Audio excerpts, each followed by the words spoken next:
Pernah gak sih kamu ngerasa, kenapa aku harus lahir di dunia ini? Kalau kamu pernah nanya itu, tandanya kamu lagi capek atau lagi ngerasa kosong, dan itu manusiawi. Kita tidak diciptakan tanpa tujuan. Dalam Al-Quran, Allah menegaskan, tidaklah aku menciptakan jin dan manusia, melainkan untuk beribadah kepadaku. Quran Surat As-Sariyat ayat 56.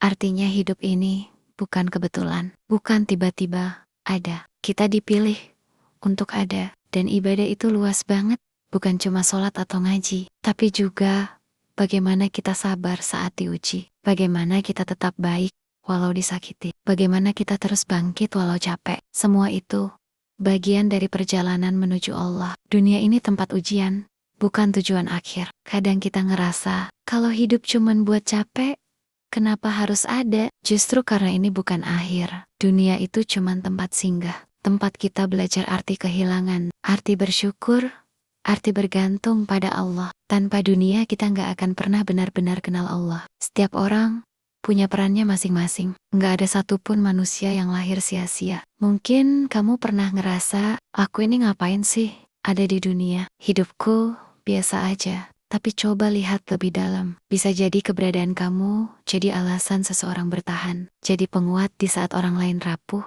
Atau jadi jalan kamu sendiri untuk kembali ke Allah. Peran itu kadang gak terlihat besar di mata manusia, tapi besar di sisi Allah. Kita lahir karena Allah menginginkan kita ada. Ini yang sering kita lupa. Kamu ada hari ini bukan karena kamu minta lahir, tapi karena Allah memilih kamu hidup di dunia ini, di waktu ini, dengan cerita ini. Dan Allah gak pernah menciptakan sesuatu dengan sia-sia. Kalau diringkas, kita lahir di dunia ini untuk mengenal Allah, menjalani ujian hidup, dan kembali kepada Allah dalam keadaan yang lebih baik. Dan kalau kamu lagi ngerasa hampa, itu bukan tanda kamu lemah, itu tanda hati kamu lagi bangun. Dan kalau kamu lagi di fase itu, fase nanya aku ini sebenarnya untuk apa sih? Mungkin kamu gak butuh jawaban yang langsung besar. Karena kadang, yang kita butuhin bukan langsung ngerti tujuan hidup, tapi cukup satu langkah kecil, percaya kalau hidup ini nggak pernah sia-sia.